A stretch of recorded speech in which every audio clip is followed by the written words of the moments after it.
राधे राधे दोस्तों। माघ पूर्णिमा पौराणिक व्रत कथा। इस कथा के बिना व्रत जो है अधूरा रहता है। माघ पूर्णिमा की पौराणिक कथा के अनुसार एक नगर में धनेश्वर नाम के एक ब्राह्मण रहते थे। उसकी पत्नी का नाम रूपवती था, जो कि बहुत ही पतिव्रता और सर्वगुण संपन्न थी। लेकिन उन्हें कोई संतान नहीं थी, इसलिए वे दोनों बहुत चिंतित और दुखी रहते थे। एक बार उस नगर में एक महात्मा आए।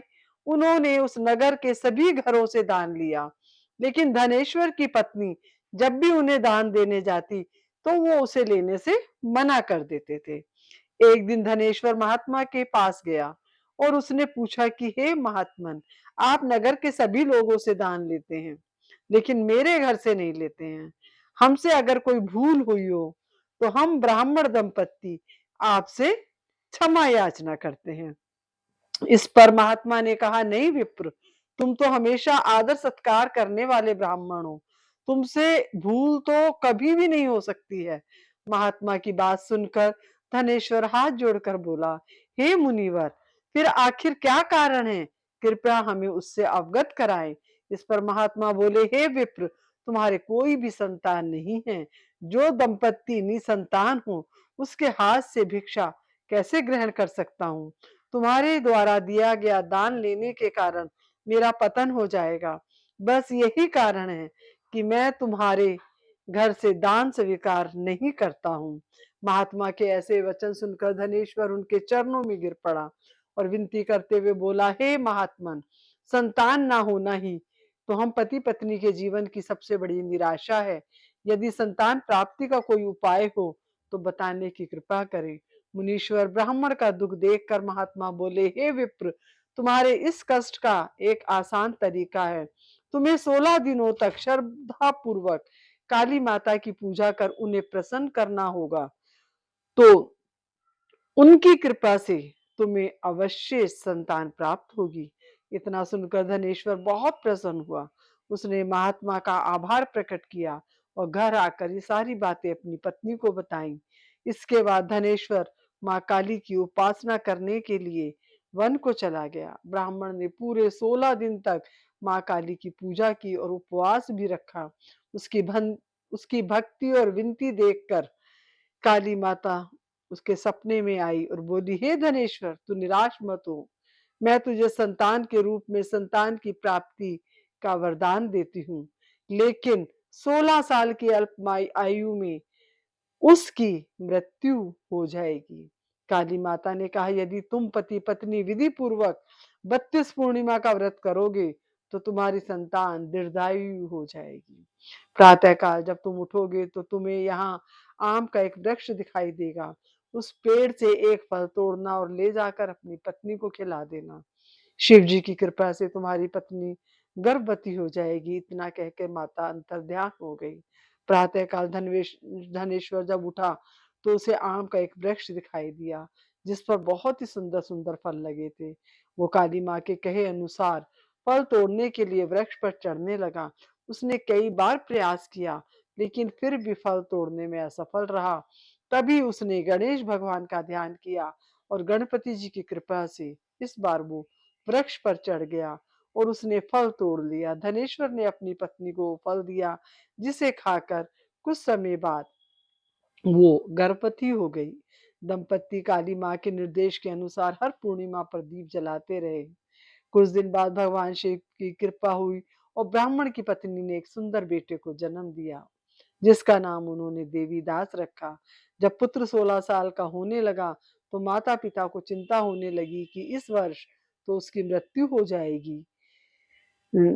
इस पर उन्होंने देवीदास के मामा को बुलाया और कहा, तुम देवीदास को विद्या अध्ययन के लिए काशी ले जाओ और 1 वर्ष बाद वापस आना। दंपति पूरी आस्था के साथ पूर्णमासी का व्रत कर पुत्र के दीर्घायु होने की कामना करते रहे।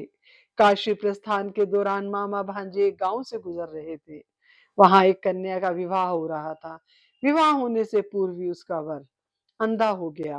तभी वर के पिता ने देवीदास को देखा और मामा से कहा, तुम अपना भांजा कुछ समय के लिए हमारे पास दे दो।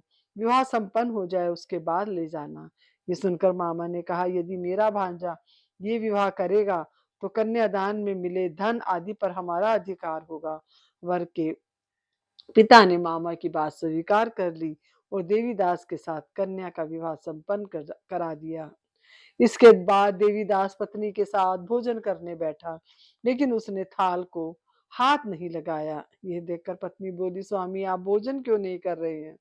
आपके चेहरे पर ये कैसी उदासी? तब देवीदास ने सारी बात बताई।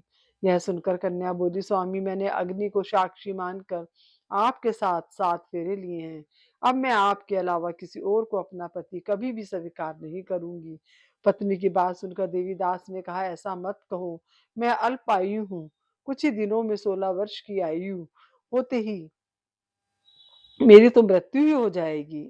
इस पर उसकी पत्नी ने कहा, स्वामी जो भी मेरे भाग्य में लिखा होगा वो उसे स्वीकार है। देवीदास ने उसे समझाने की बहुत कोशिश करी, लेकिन वो नहीं मानी। तो देवीदास ने उसे एक अंगूठी दी और कहा, मैं काशी जा रहा हूँ, लेकिन तुम मेरा हाल जानने के लिए एक पुष्प वाटिका तैयार करो।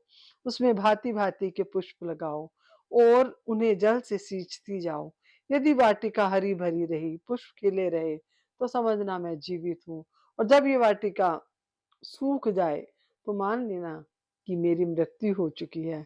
इतना कहकर देवीदास काशी चला गया। अगले दिन सुबह जब कन्या ने दूसरे वर को देखा तो बोली, ये मेरा पति नहीं है, मेरा पति काशी पढ़ने गया है। यदि इसके साथ मेरा विवाह हुआ है तो बताएं कि रात्रि में इसके और मेरे बीच में क्या बातें हुई थी और इसने मुझे क्या दिया था।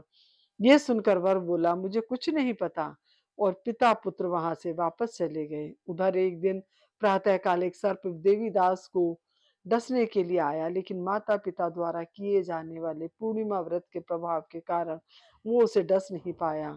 इसके बाद काल स्वयं वहां आए और उनके शरीर से प्राण निकालने लगे। देवीदास बेहोश होकर गिर पड़ा। तभी वह माता पार्वती और शिव जी आए। देवीदास को बेहोश देखकर देवी पार्वती बोली, हे स्वामी, देवीदास की माता ने 32 पूर्णिमा का व्रत रखा था, उसके फलस्वरूप कृपया आप मुझे जीवन दान दें। माता पार्वती की बात सुनकर भगवान शिव ने देवीदास को पुनः जीवित कर दिया। इधर देवीदास की पत्नी ने देखा कि पुष्प वाटिका में एक भी पुष्प नहीं रहा। वो जान गई कि उसके पति की मृत्यु हो चुकी है और रोने लगी। तभी उसने देखा कि वाटिका फिर से हरी भरी हो गई है। ये देखकर वो बहुत प्रसन्न हुई। उसे पता चला कि देवीदास को प्राण दान मिल चुका है। जैसे ही देवी 16 वर्ष का हुआ, मामा भांजा काशी से वापस चल पड़े। रास्ते में जब वो कन्या के घर गए तो उसने देवीदास को पहचान लिया और प्रसन्न हुई। धनेश्वर और उसकी पत्नी भी पुत्र को जीवित पाकर हर्ष से भर गए। राधे राधे दोस्तों, आप इस कथा को ज्यादा से ज्यादा शेयर करें, जिससे कि हम सब, आप और मैं, पुण्य के भागीदार बने।